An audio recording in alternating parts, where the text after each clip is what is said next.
Hello, ladies and gentlemen, and welcome back to the Push to Pass F1 podcast. We know we've been gone for about 3 weeks now, but so has F1 because there has been nothing going on in the world of Formula 1, but it seemed to all kicked off again this week, and we are back better than ever, joined by Mr. Reef himself. How are you, my friend? I'm all good, mate. I've been missing the pod, to be honest. After the last, I don't know, like 5 months we've been doing this, this has become part of our weekly routine, and it felt like it was all like torn away from us for 3 weeks. Well, yeah, you didn't get any hungry review because I was on holiday, and then we looked at filming last week, but there was nothing to really talk about, and we felt we would just be talking absolute was for an hour. So we decided to push back this week's episode, but currently it is the Dutch Grand Prix weekend. We are filming this during FP1. Currently, we've had one red flag because Kimi Antonelli is washed, but we'll get onto that into a bit. Let's go into the first major bit of news from F1 so far this week, and I think it's probably something. I don't know if we have spoken about it before, but Cadillac finally announced their driver lineup, and I don't think either of us predicted it correctly. They've gone with Sergio Perez and Valtteri Bottas, because I think, am I correct in saying one of us put Lawson with them, and I think I Yeah, put Drugovich, or I you put put Drugovich. Yeah. Lawson, and I put Bottas. Yeah, and I I think I think. did Drugovich and Perez. So I mean, we both knew about the We're rumors. half There've been right. rumors for a few months, haven't they, that they were going to go for two experienced heads. I'm happy that they've done that. I really am. I think it was the smart choice for a brand new team coming in. Experience wise, you won't get two more experienced drivers, and I like to see them have another chance. Just because I think both of them kind of finished their F1 careers like sour bits. I mean, like Bottas was in a very uncompetitive Sauber, probably deserved a car that could deliver more results at the end of his career. And Perez, I mean, we don't even I have to talk about that. was going to say the less said about Perez, the better. Yeah, But yeah, I kind of agree with you, to be fair. I think what it does give them is a chance to like rewrite their narrative. Because I think so. I think, especially with newer fans, probably from like when we call them Drive to Survive fans, but probably from about 2021 onwards, people will see Sergio Perez in quite a bad light, and probably Bottas as well. Probably not as Yeah, much Bottas, but them two back in like 20, like 2014, 15 sort of era when they were in lesser teams. They were like lighting up the grid. I remember when Bottas was at Williams, he was held as like one of the like top prospects for Formula One. well, yeah, he was. I mean, that's how he got that move after Rosberg retired. And at the time, I think everyone wanted that. You could argue that maybe he didn't quite live up to that, but still, he's had a very underrated career. Like he was, anytime he was called upon, he always delivered. At one point, he was like an absolute pole hound. Like he just like, I mean, he's got such a great qualifying record anyway.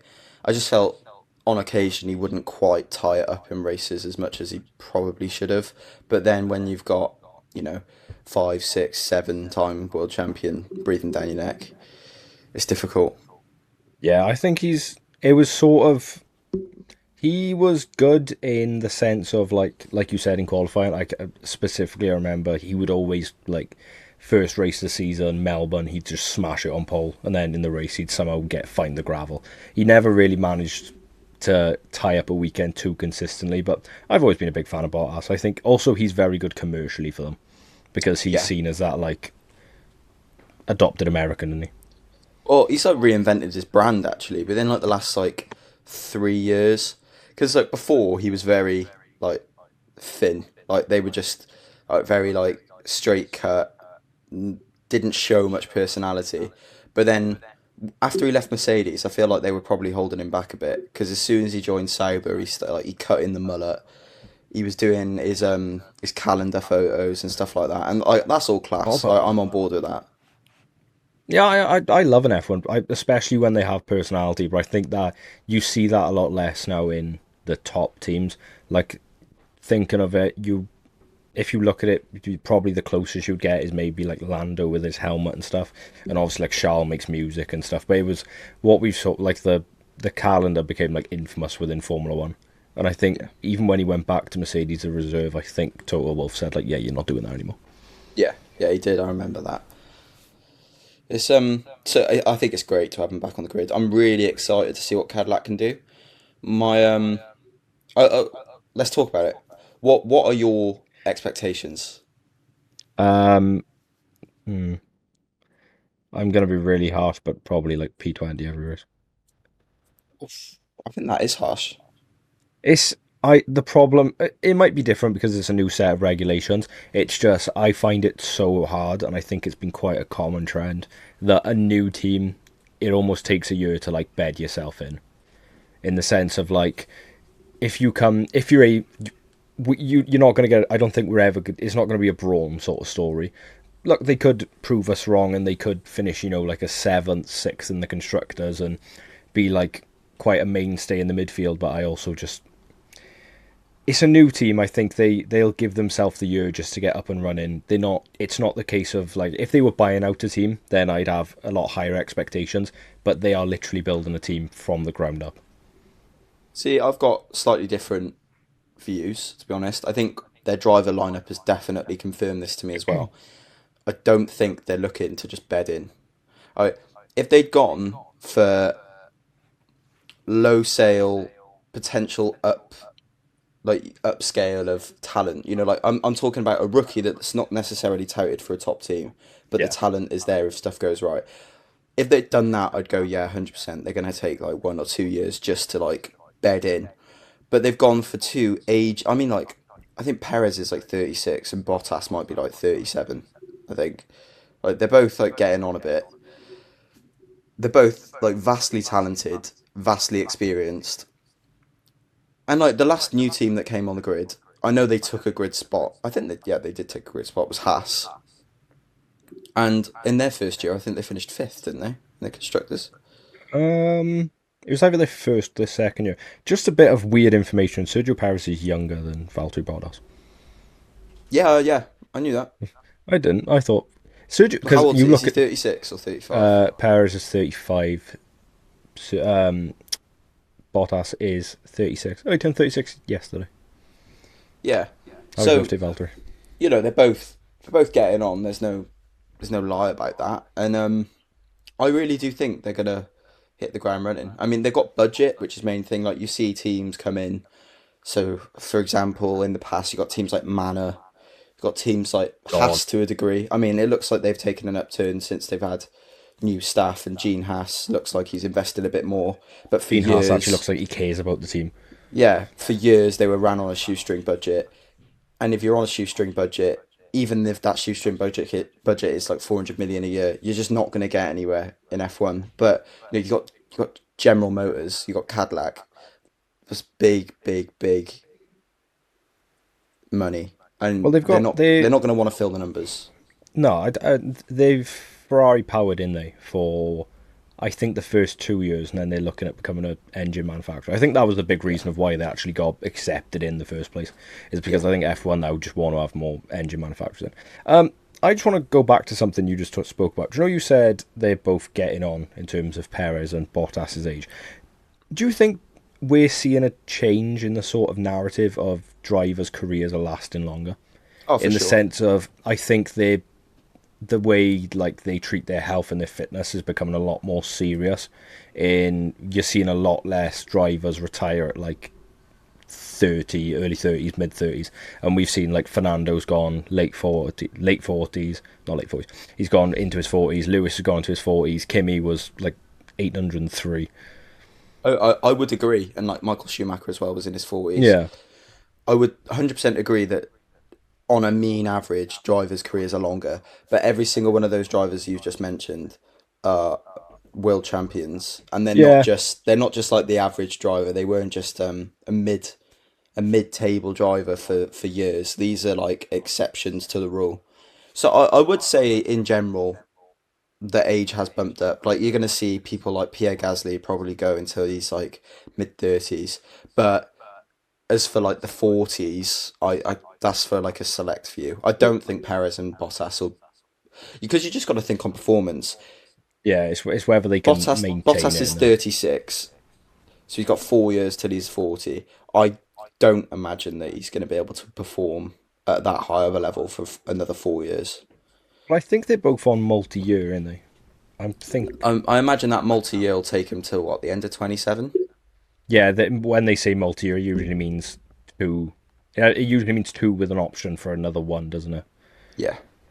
Have you seen what they've labelled? Speaking of contracts, what they've labelled Charles Leclerc's new contract as? No. So, drivers for next year have been announced for a lot of the teams. Ferrari have both got Lewis is on a multi-year, but apparently Charles is on a multi-year contract with flexibility. Oh, they've I don't actually know what. announced that. I'm sure it was on. Did I see it on the F1? Put it on Instagram, I think. While you search for that, my immediate thinking with that is that's not a negative spin on Ferrari because there isn't. Out of all the teams, they are the strictest with PR. They're the strictest with letting in letting out secrets. Sorry, so I imagine that is flexible for them rather than Charles. I mean, straight away, Yeah, my mind goes to like a performance contract, a performance clause in the contract. If they're not performing as well, then Charles can leave. But I cannot imagine that Ferrari have actually agreed to that just because that's too much of a risk. They're not going to perform, are they? why can't I seem to find it? No, I also agree. I think if you're going to announce a contract, you're not going to really go out and say, well, yeah, there is an option for our driver to leave. Yeah, and you look at Ferrari for the last 20 years and their performance, a lot of teams would be hedging their bets that they aren't going to perform and that Charles Leclerc will be on the driver's market. So I can't imagine that. Um, let's move into some other rumours that have been circulating about drivers. Weirdly, this is something we spoke about, and I didn't believe it at first, but now I've seen people talk about it, and I think it might be a little bit legit. Apparently, four-time IndyCar champion Alex Palou is of interest, or for Red Bull for their second seat. Whether we buy into that too much, but Will Buxton quote tweeted the announcement, I think from motorsport.com, and he gave his thoughts on it, which makes me to believe there is some sort of weight towards it. You're not really familiar with Alex Palou, are you? I mean, out of all the IndyCar drivers, Alex Palou is the one I do know of, and I know that he's an extremely talented driver and he's won everything that he can win in that sort of racing platform. It's But I'm not convinced on the whole crossover of racing at this point in F1.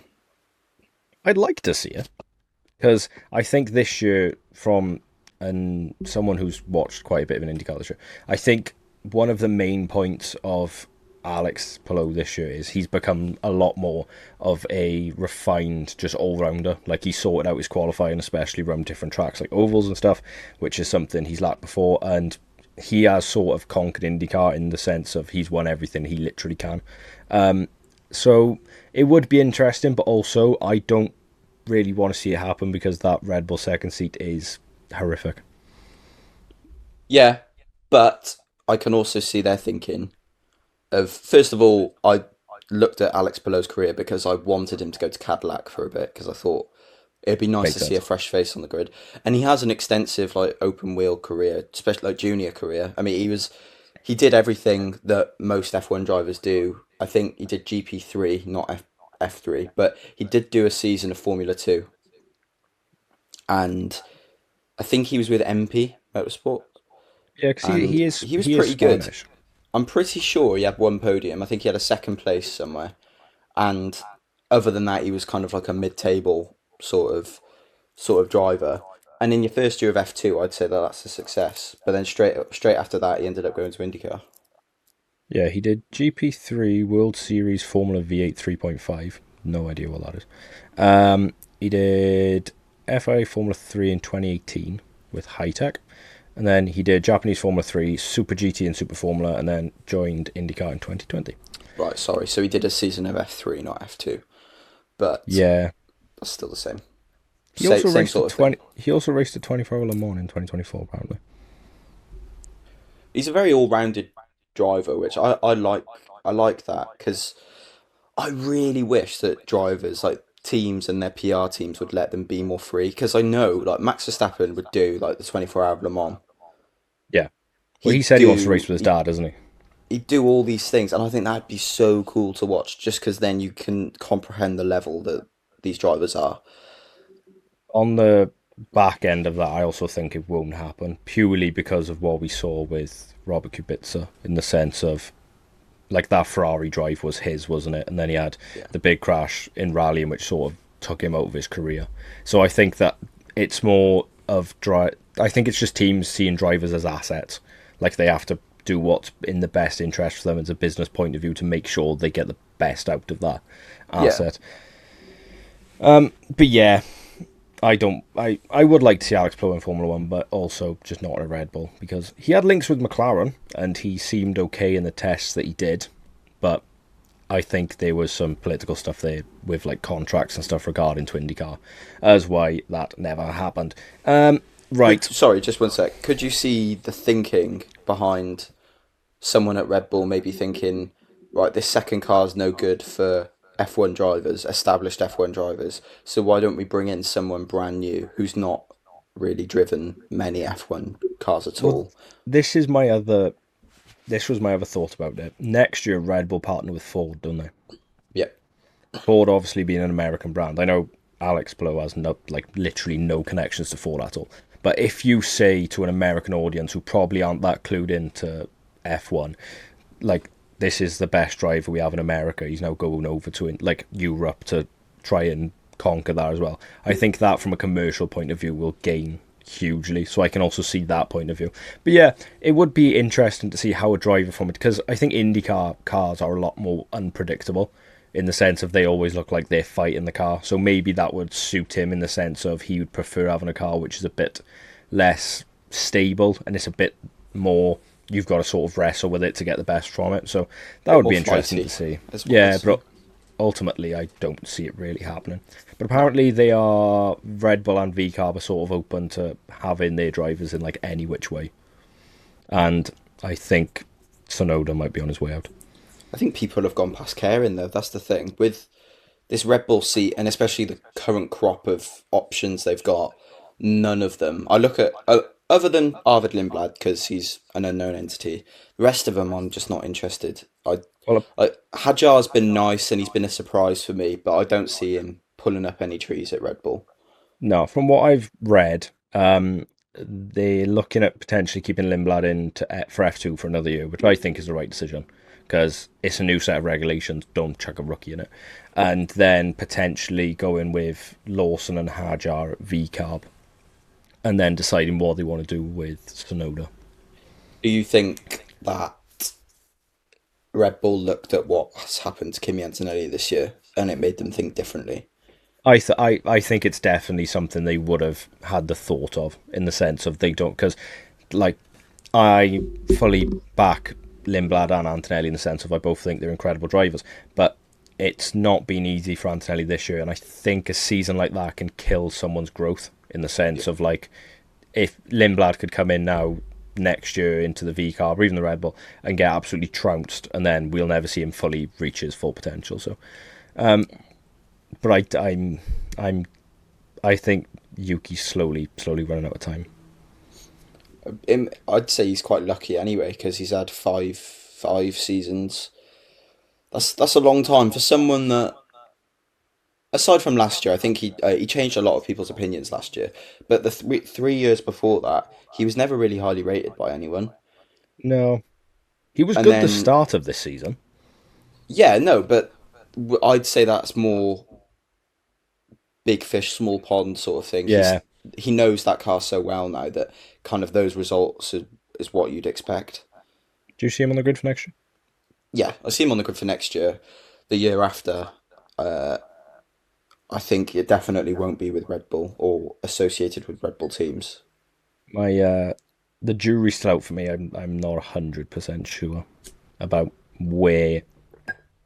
I think he has a decent chance of being on the grid for next year. It's just where he ends up is the thing that I can't sort of wrap my head around, because I can't see Red Bull taking another year of just accepting Max to try and win a championship on his own. I think they need to try and get someone else in, but then who's going to want to sacrifice their career? Because Hajar apparently is not wanting to even look at Red Bull until about 2027. So At this point, they need to disrupt the driver market, in my opinion, because they've tried getting really good standout rookies. They've tried getting, people who have become more established like Sonoda. They've in their own sort of teams, and neither have worked. So at this point now, I'm thinking the only thing left to do is go for a superstar. We said this. I can't remember what we. I think it might have been drive. We did like driver predictions or something, but we said they literally just need to throw a contract at like a Leclerc, a Piastri, or something. Just put even if it comes to nothing, it's just giving the thought there of they will take another superstar, because ultimately Max is not going to be there forever, and Yeah, they need it's to set good. their future up. Yeah, Max is an interesting one as well because no one really knows what he's ever going to do. But right, let's move on to the Dutch Grand Prix. Are you a fan of it? We spoke about it beforehand. Yeah, I like Zandvoort. I like Zandvoort as a track. I think it's different. I like the fans. I think they're passionate, proper motorsport fans. It's a circuit, which I like, an actual circuit, which is always bonus points. Mister, Yeah, I hate street tracks. I like it. I do. I, I'm a decent. It doesn't always produce the best racing, but it's quite fun to drive on the game. Yes, and Which, it's got banks, man. It's like that's just cool. apparently, we are looking at a wet race for Sunday as well, which is always fun because Formula One will see a drop of rain and everyone will gather umbrellas and I did just briefly get excited and then remembered that they don't race in the wet, so no. there's no point. Well, they did. Was it last year they did it, and like half the grid just pitted at the first lap, and like Perez and like overtook Verstappen and stuff. Because or was that the year before when everyone thought? No, the year before was when everyone thought Yuki Tsunoda was cheating because he caused a virtual safety car. Oh right, yeah. Yeah, from a certain fan base of your goat. Nah, I don't know if I don't associate with LH44 fans on Twitter. They're You not. don't associate with Team LH. They're not associated with this podcast. They're not invited to watch this podcast. Just wait until they find it; they're gonna love it. Um, should we do some predicciones? Yeah, go on then. Judging from practice, I think it's going to be a boring weekend. What's practice saying? McLaren's are comfortably clear. Red Bull are about 14th and 15th, I think. And Ferrari look to be struggling. Brilliant. I mean, Well, I've got it on my phone, but currently I'm watching the trailer for Jurassic World because it's an advert break. Let me get up on I'm just gonna have a F1. quick look for myself just to visualize. Quick little nosy. I already know who's going to win it anyway because I'm that good. Right. So, I Where are mean, you? Alonso. Oh no, he's on softs. Never mind. Tell me what. Lifetime in. Yeah, so Right. just a bit of if anyone is Look missing some- the who cares about practice. Currently, your FP1 order is Lando Norris in first, Piastri second, and Alonso, Albon, Verstappen, Russell, Stroll, Sainz, Bortoletto, Gasly, Lawson, Hajar, Hulkenberg, Leclerc, Hamilton, Sonoda, Esteban Ocon, Franco Colapinto, Oli Behrman, and Kimi Antonelli. But we'll say that Norris and Piastri are on the medium tires, And and then they the next person who's on medium tires is zero point 0.8 of a second behind them, and that's Russell. yeah. So I can't imagine that anyone's really going to be that competitive. I think they're going to have half a second at least in their back pocket. I guarantee you Max Verstappen puts her on pole. It's Wait, written where in is this Max? fifth. He's fifth He's on a, soft. he's a second off. On soft. I mean, yeah, I mean, even I'd say that's a bridge too far, but I'd never count him out. Right, I'm gonna go with because it's not a sprint weekend this weekend, is it? It better not be, because otherwise I'm No, gonna kick right off. it's not. When is the next sprint weekend? I don't know. I'll have a look afterwards. I will go with P3. Ooh, P3. I will go with. Ooh. Mm, see, I don't back Mercedes at all. I have no faith in them. Well, it's not going to be hot this weekend, which has been a problem.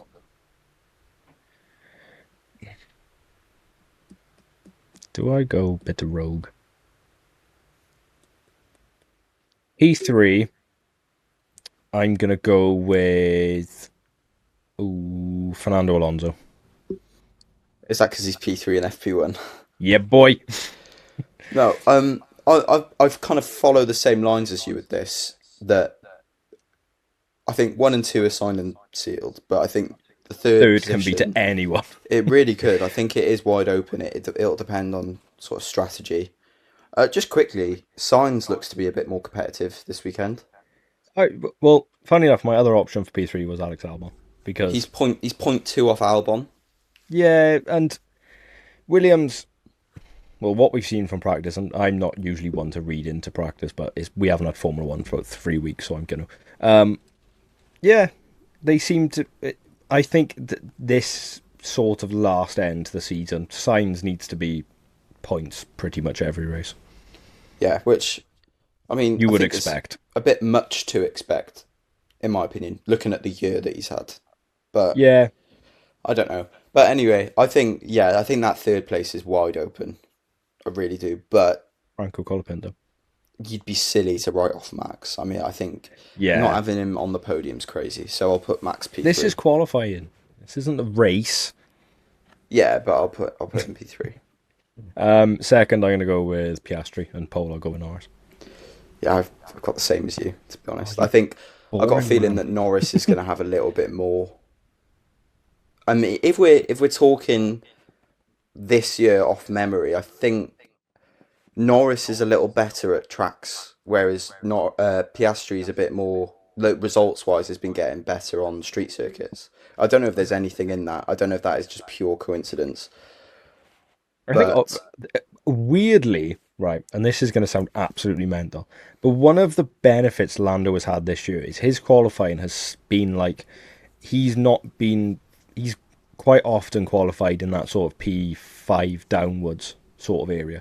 So he's had an alternate strategy which a lot of the time has helped him to win. Like it did in Hungary, it had somewhere else as well where he's oh my able to God, I go forgot about Hungary. I forgot where that we he's didn't even talk about Hungary. where he's able to go a bit quick, a bit longer, and I think that will benefit him. So yeah, but also I just do think he's riding a bit of a high in terms of form, and I think he needs to, and this is as much as me wanting him to, he needs to capitalize now when he's got that coming back from the summer break. He obviously got that win last time, and if he the championship is still wide open, so I think whoever sort of gets their foot in the door first really needs to build on that. And I think if Lando gets pole, he's likely to win, which I think makes me think he will do that. It's interesting because I'll just play devil's advocate of what you've just said. That Don't you always play devil sometimes, advocate? yes, of course, but like Norris, I'd say his qualifying's been quite Meh. disappointing this year, purely Yeah. because every single round they've had the upper hand in pace, and he's not always shown that. I mean, he's had, like you said, he's had a few P4s and stuff, and that's helped him in races because it's given him a different look for strategy. But then you're saying that he's going to qualify on pole and win. Do you think him being on pole is a bit of a risk of that pressure? And we spoke a lot about how Norris in particular deals with pressure. I Old mean, bottle I'd Norris. still put him at favourite for the weekend. I would. Yeah, he's also historically quite good around Zandvoort. Yeah, I was going to mention that, but I didn't know quite off the top of my head what his results are. But in Like in my he mind, I was thinking that he has been competitive at Zandvoort before. he won last year, didn't he? Was it last? Because there was one. Yeah, it was last year because he absolutely walked the.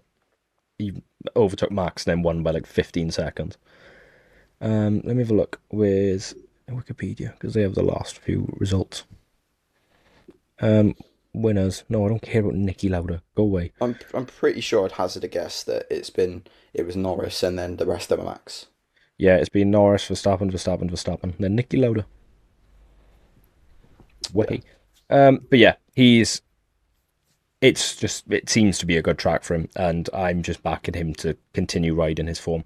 But I don't think it will. I think they will literally be like less than probably a tenth in it.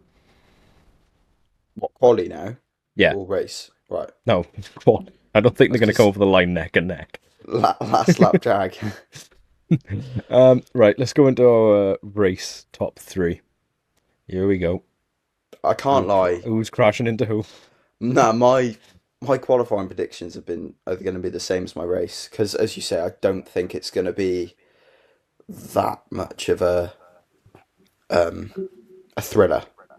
I'm gonna just change Fernando to drop down, and I'll put Max in third, and then I'll put Piastri second, Norris first. I know it's boring and it's not what the people want to hear, but I think it'll be the same as qualifying. I think it'll be Max P3, Piastri P2, Norris P1, which, you know, Can't wait to see Bortoletto win. he's had such an upturn in form though, and public opinion. People love Yeah, him now. people are jumping on the Bortoletto hype train when you should have been on it from We Melbourne, like need, we were literally, we pushed a pass, send us to the moon because we knew, we spotted it.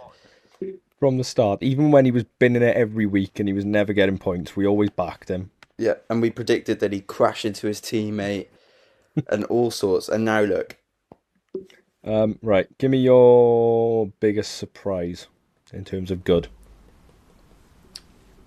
I think the good surprise will be. I know this is kind of nicked because we've just been talking about it, but from the looks of it, I know I shouldn't read into FP1, but I think Sainz is going to have a decent weekend purely You because nicked my you nicked my pick. I'm looking at the gap between him and Albon already, and I know things can change, but it seems less than it has been. Um, So just to give you an update on FP1, so I've got it on my phone. Currently, Norris is first, and then everyone's on softs now. So Norris has done a 1:10.2, and then Piastri is 2.9 back, and then P3 is Stroll, who is 5 tenths back. right, My Aston Martin pick for P3 might be on. Telling you. yeah, I was going to say 3 and 4. Hey. My biggest surprise in terms of good, I'm gonna go with. See, this is the one I find hard because it's how do you define being a good surprise? Yeah, I mean, I always hate when you ask it because you're never going to get it right. I did one week. I got both of them right, I think. I will go with Liam Lawson. I'll back him for some points. He's another one who's on a bit of a upturn in form, so I Yeah. think he'll do decently. Um, Biggest worst surprise, I'm going to go with Ferrari. Right, so yeah, you nicked what I was going to say, to be You nicked honest. mine first. Yeah. Uh, I also agree with you on that. I mean, yet again, we're looking at FP1 and kind of basing it off that, but also this has kind of been happening. Like this has been a downward spiral for about the last 5 rounds.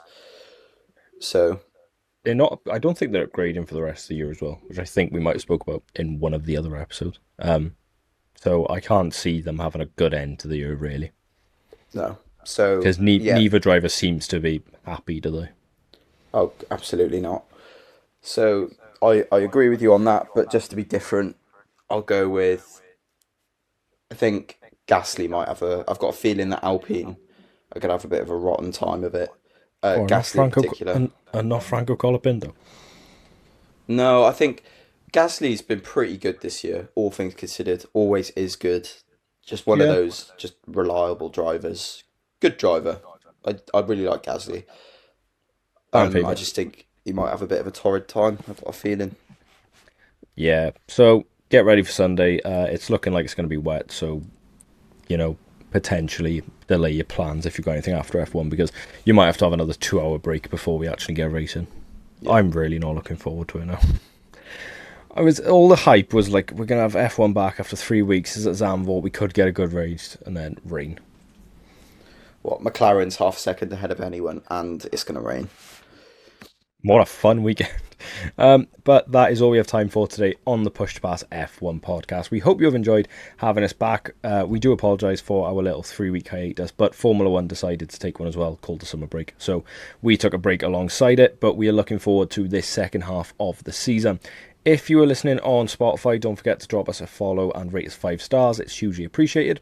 And if you're watching on YouTube, drop us a like, drop us a subscribe. It is again hugely appreciated, and the support so far has been incredible. I have been Max, I've been brief.